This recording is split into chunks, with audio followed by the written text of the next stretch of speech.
Hello, good afternoon, everybody. Today we are going to study Shuklagat Rog. In Shuklagat Rog, we have already studied Arm and its modern pterygium too. So the remaining 6 rows we are going to study today. These include Shuktika, Arjun, Pishtak, Sirajal, Sirapidika, and Blaskrati. So let's start with the rog Shuktika.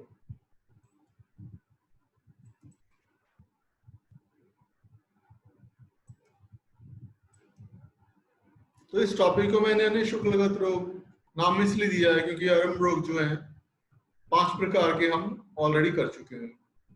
तो उसके अतिरिक्त जो 6 शुक्लगत रोग हैं वो इस प्रकार से हैं। सबसे पहले शुक्तिका।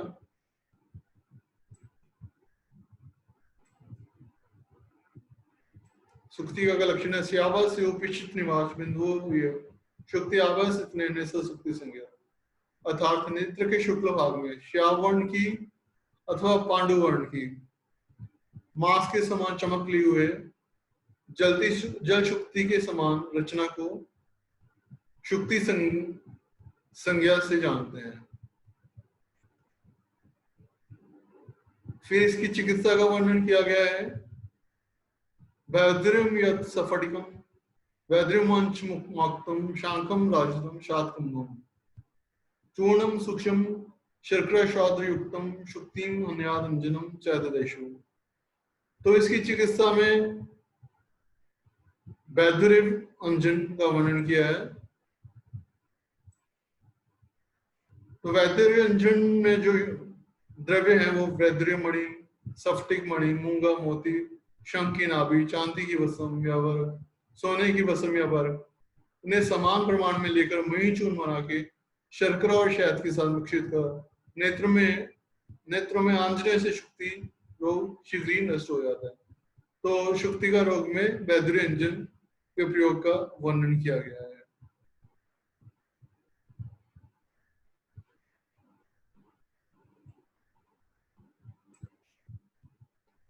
अगली व्याधि अर्जुन है जिसका मॉडर्न सब कंजक्टिवल हेमरेज है जिसको हमने स्टडी करना है जो आपके सिलेबस में है। तो अर्जुन में जो दोष है वो रक्तज और इसकी चिकित्सा जो है औषध साध्य व्याधि है ये। तो इसमें शस्त्रकर्म नहीं करते, औषध साध्य व्याधि है जिसके लिए आचार्य ने अश्वत्थन और अंजन के योगों का वर्णन किया है।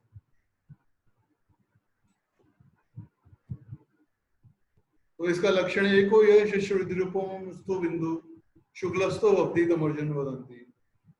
अर्थात नेत्र के शुक्ल मंडल में खरगोश के रक्त के समान चमकता हुआ यदि केवल एक बिंदु ही विद्यमान हो तो उसे अर्जुन कहते हैं। इसकी चिकित्सा के विषय में आचार्य कहते हैं पैतम विधि विशेष कुर्याद अर्जुन शांति इक्षु स्वादृशिता स्तन्य दारू मधु सैंधव सेकांजनम चैत्र आशोतनम तथा सित मधु कटव च मस्तु शौद्रा अम्ल सांदेव।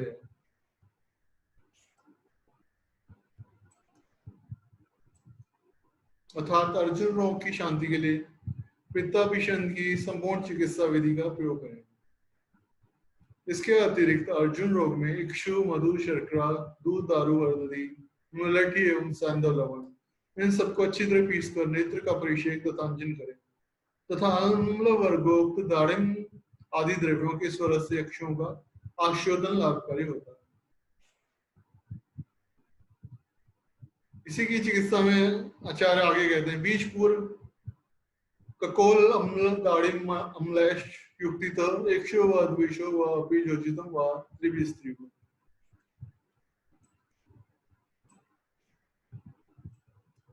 अर्थात इसी प्रकार शर्करा मुलेठी श्वनाग मस्तु मधु अमल पदार्थ सेंधा नमक वजैरा नींबू का रस बेर का फल खट्टे अनार के दाने या उनका रस एवं अमल द्रव्यों से एक या दो अथवा तीन को युक्ति पूर्वक संयुक्त करके नेत्र का आशोधन करना चाहिए। तो ये जो ऊपर वर्णित द्रव्य है इनके द्वारा नेत्र का आशोधन करने का आचार्य ने वर्णन किया है। इसके आगे आचार्य इसकी चिकित्सा के विषय में कहते हैं सफटिकम विद्रुम शंको मधुकम मधुचेयी शंकुशाद्रसितास युक्त सामुद्र फेनेच द्वाविमो महितो योगवंजने अर्जुन नाशनो सैंदव क्षाद्रकत्का सशाद्रम वालसांजनम काशीसे मग्नो वापि युजितांजने सदा। अर्थात सफटिका विद्रुम शंख की नाभि मधु यष्टि एवं मधु इन्हें परस्पर बारीक पीस कर अंजन करने से अर्जुन रोग नष्ट होता है। अथवा शंख की नाभि मधु एवं शर्करा तथा समुद्र फेन इनका अंजन करने से अर्जुन रोग नष्ट होता है। तो उपयुक्त वर्णित जो ये योग अंजन रूप में प्रयुक्त करने से अर्जुन रोग को नाश करने वाले होते हैं। इसके अतिरिक्त सैंधव लवण मधु निर्मली फल को पीसकर अथवा केवल रसौंठ को मधु के साथ पीसकर अंजन करें किंवा काशीश को मधु के साथ पीसकर अर्जुन रोग में सदा अंजन रोग में प्रयोग करें। तो अश्वत्थन और अंजन का प्रयोग आचार्य सुश्रुत ने अर्जुन रोग की चिकित्सा के लिए यहाँ तक वर्णन किया है। उसके आगे आचार्य कहते हैं लो चूर्णानि सर्वाणि धातु लवणानि च रत्नानि दंता श्रृंगाणि गण च अपि साधना कुपटान कपालानि लशुनम कुटक्रियम। अर्थात करंज बीज मेला च लेख्यम अंजन मेदम समृतम बुटपाक वा सनेन रक्त विस्रावण निधना संपादितस्य विधिना कृत्सनेन सेनदातिना अनेन पहरे च शुक्रम वर्ण कुशलो विष। तो इस कोटेशन का अर्थ है कि अर्जुन रोग में लेखी अंजन का प्रयोग किया जाता है। जैसे शुक्तिका में वैद्य अंजन का प्रयोग है, यहाँ पे लेखी अंजन का प्रयोग होता है जिसमें लो अर्थात सब प्रकार की धातुएं और सब प्रकार के लवण सब प्रकार के रत्न जैसे हाथी आदि के दांत गाय आदि के सींग और साधक गण की औषधियां काशीदक एवं मुर्गे के अंडे के छिलके लहसुन की गिरी इलायची उन द्रव्यों को समान प्रमाण में लेकर कांड कूट कर शीशी में भर लें। इस योग को लेख्यांजन कहते हैं। इस अंजन को रक्त विस्रावण से प्रारंभ कर उत्पाक की क्रिया की समाप्ति तक विषंद नाशक संपूर्ण विधि पूर्ण करने के पश्चात प्रयुक्त करें। कुशल विस्क इस लेख्यांजन से अवर्ण शुक्र को भी नष्ट करने के लिए भी प्रयोग करने लगा। तो यही लेख्यांजन जो है अवर्ण शुक्र को भी नष्ट करता है। अगली व्याधि पिष्टक है। इसका लक्षण है उत्सन्न सलिलिवोर पिष्ट शुक्लो विंद्रियो भक्ति सपिष्टक सूर्य। अर्थात नेत्र के शुक्ल मंडल में चावल की पिष्टि के समान वर्ण में श्वेत एवं जल के समान स्वच्छ वर्ण का उन्नत वृत्त आकार बिंदु होता है जिसे पिष्ट कहते हैं। तो ये चावल की पिष्टि के समान वर्ण का बिंदु पिष्ट कहलाता है। इसकी चिकित्सा के विषय में आचार्य कहते हैं मां औषधम मागधिकांश मुस्ताम ससैंधवम यन्मरीजम शुक्लम तन्मातुलम स्वरसे पिष्टम नेत्रांजनम पिष्टकमशु अन्यात्।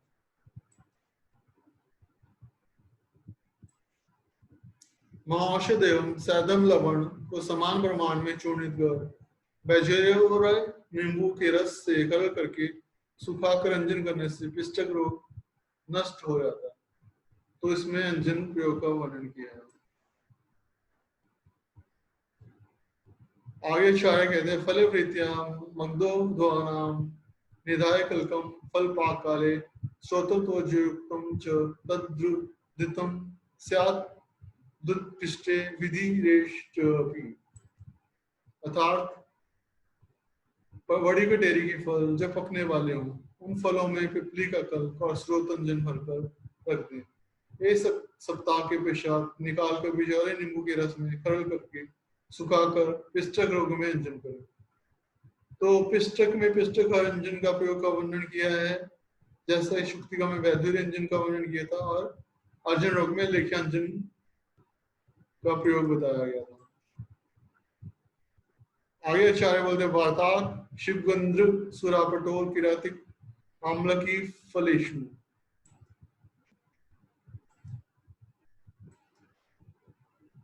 उपयुक्त विधि से ही वार्ता सहजन इंद्रसुरा पटोल किरातिक एवं आमले के फलों में पिपली का चूर्ण और स्रोत्रंजन भरकर एक सप्ताह रख के नींबू के रस में खरल कर सुखा के पिष्टक में अंजन करना चाहिए।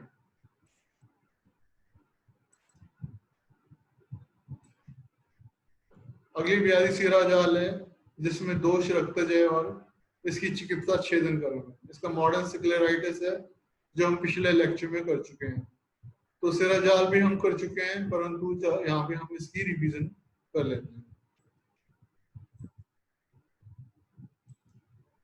इसका लक्षण जलाप कठिन सिरो महान सरक्त संतान समृद्धि जाल संगीत, अर्थात नेत्र के शुक्ल मंडल में बड़ी बड़ी तथा कठोर सिराएं जो रक्त वर्ण के जाल के समान इधर उधर फैली हुई रचना बन जाती है, उन्हें सिराजाल कहते हैं।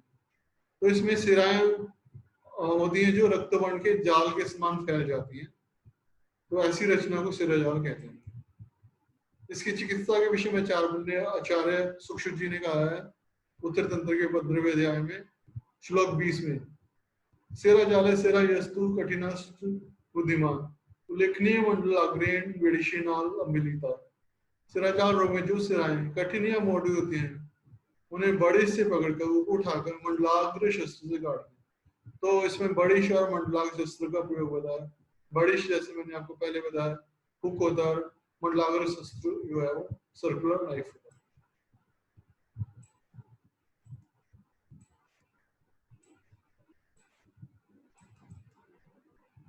अगली व्याधि जो है वो सिरा पीढ़ी का,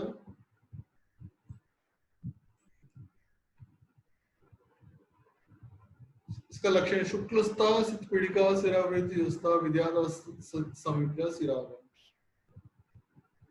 अर्थात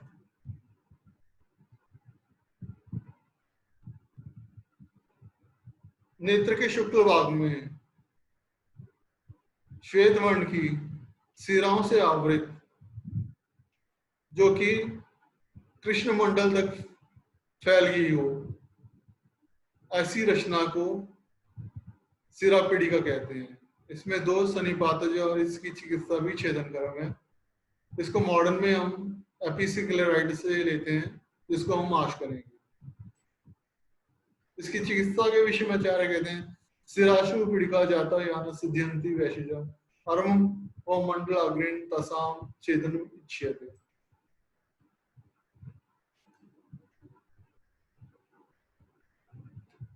रोग श्यतो कर्म उक्तम प्रतिसारणम विधिम श्यपि यथादोषम लेखन द्रव्य संवेद।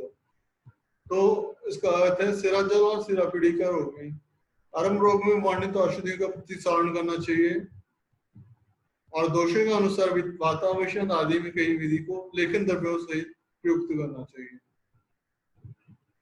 तो प्रतिसारण छेदन कर्म तो इसमें कहा ही गया, इसके अलावा प्रतिसारण करने का और लेखन करने का विधान भी आचार्यों द्वारा किया गया है।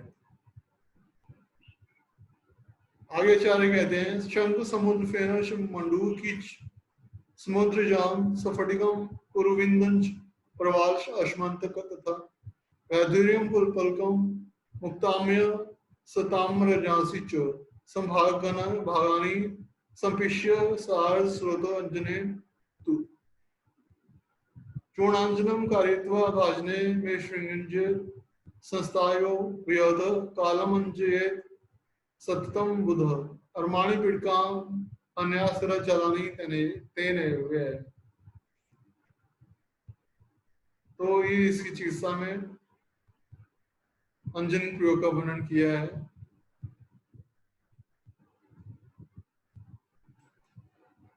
जिसको हम चूर्ण अंजन के नाम से भी जानते हैं। अगली व्याधि जो है ब्लासग्रदित, इसमें जो दोष है वो कफज है और ये भी औसत साध्य व्याधि है।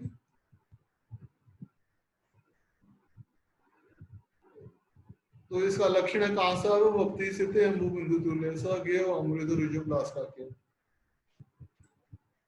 अर्थात नेत्र के शुक्ल मंडल में जल की बूंद के सदृश श्वेत वर्ण की अथवा कांस्य की आभा के पीड़िकाएं जो कि स्पर्श में कठिन एवं पीड़ा रहित हूं, इन्हें ब्लासग्रदित कहते हैं। तो मॉडर्न में हम इसको कंपेयर करें तो वो सिस्ट ऑफ कंजक्टिवा है, तो वो भी पेनलेस कंडीशन होती है, बिनाइन कंडीशन है। तो इसको इसलिए हम वहां पे जो है सिस्ट ऑफ कंजक्टिवा से कंपेयर करते हैं, परंतु सिस्ट ऑफ कंजक्टिवा आपके सिलेबस में नहीं है, इसलिए हम उसे नहीं करेंगे। तो इसकी चिकित्सा के विषय में आचार्य जी कहते हैं, रोगे ब्लास ग्रथिते अनंजज्ञ कर्तव्य में तो सुविशुद्ध कार्य नीलान शिवान गव्यप्यो अनुपितान शलाकिन शुष्क तनु विद्य तथा अर्चक आस्फोदक कपित विल्व निर्गुंडी जाति कुसुमनानी चेय तत्क्षा सैंदव तत्रोचनम पक्वम विदुदयादत लोहडायने एतद उल्लासग्रथितेन अंजनम स्यादेशो अनुकल्पे स्तु फणिजकादयो। अर्थात ब्लास ग्रथित रोग सर्वप्रथम शरीर का संशोधन करके अंजन नगे चिकित्सा में क्षारंजन का प्रयोग करें। तो ब्लास ग्रथित में क्षारंजन प्रयोग का वर्णन किया है। तो शुक्तिका में वैदुरी अंजन का प्रयोग किया था, अर्जुन में लेख्यांजन का वर्णन किया था, पिष्टक में पिष्टक अंजन का वर्णन किया था, और ब्लास ग्रथित में जो है वो क्षारंजन का वर्णन किया गया है। तो नील यव को लेकर गाय के दूध में 1 सप्ताह तक भावित करके सुखा ले एवं अर्चक आस्फोदक कपित विल्व निर्गुंडी पत्र और चमेली के पुष्प समान प्रमाण में मिलाकर छिला ले। फिर उस जली हुई राख की 1 प्रस्थ मात्रा लेकर 6 गुना जल मिलाकर 21 बार छानकर क्षारोदक को 1 घंटे के लिए नित्य करने दें। तत्पश्चात क्लईदा कढ़ाई में भरकर उसमें सैंदव नमक, नील दूध तथा ग्रोचन का मिलित चूर्ण क्षारोदक के प्रमाण से 32वां भाग मिलाकर पका के शुष्क अंजन स्वरूप में शीशी में भर दें। इसके पश्चात इस अंजन को ब्लासग्रथित रोग में प्रयुक्त करें। फणिजक के पुष्पों को भी इसी प्रकार क्षारंजन का निर्माण किया जा सकता है। तो फणिजक के पुष्प भी इसमें क्षारंजन के निर्माण में प्रयोग होते हैं। आगे आचार्य कहते हैं, सेहन अधिमंत क्रम मारेच सर्वेषु चैतेषु सदा प्रमत विशेषस्तो नवामेव कार्य संजरम च अपि यथोपदिष्टम। अर्थात ब्लासग्रथित पिष्टक प्रक्लिन वर्तम रोगों में सर्वदा सावधानी पूर्वक चिकित्सक अभिषेक और अधिमंत के चिकित्सा क्रम का प्रयोग करे एवं विशेष रूप से इन रोगों में नावन कर्म तथा संसर्जन विधि का उपयोग करें। तो धन्यवाद।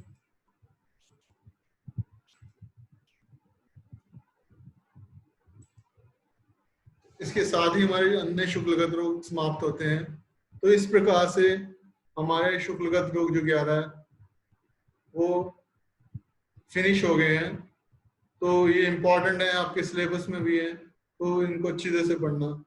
जो जैसे अर्जुन पिष्टक सिराजाल, अर्जुन पिष्टक, शुक्तिका, ब्लासग्रथित में जिन अंजनों का वर्णन किया है, नाम से वर्णन किया है, वो आपको याद रखने चाहिए। अगर पूरे द्रव्य याद नहीं रहते तो नाम तो याद रहना ही चाहिए। तो इस प्रकार से हम इस लेक्चर को यहीं विराम देते हैं। Have a nice day. कुछ समय बाद में शुक्लगत रोगों में जो मॉडर्न टॉपिक वर्णित हैं, जिसमें टेरिशियम, स्क्लेराइटिस, एपिस्क्लेराइटिस, सबकंजक्टिवल हेमरेज, 4 टॉपिक जो आपके सिलेबस में मेंशन है। तो टेरिशियम और स्क्लेराइटिस हम कर चुके हैं। एपिस्क्लेराइटिस लेकर मैं कुछ ये देर में आपके सामने प्रस्तुत हो रहा हूँ। तो जब भी आप देखें तो एक बार सिलेबस जरूर देख लें कि आपके सिलेबस में क्या है, कौन सा टॉपिक है, उसी के अनुसार आप स्टडी करें। Thank you, thanks Lord, thank you very much, have a nice day, so keep studying, enjoy yourself, thank you।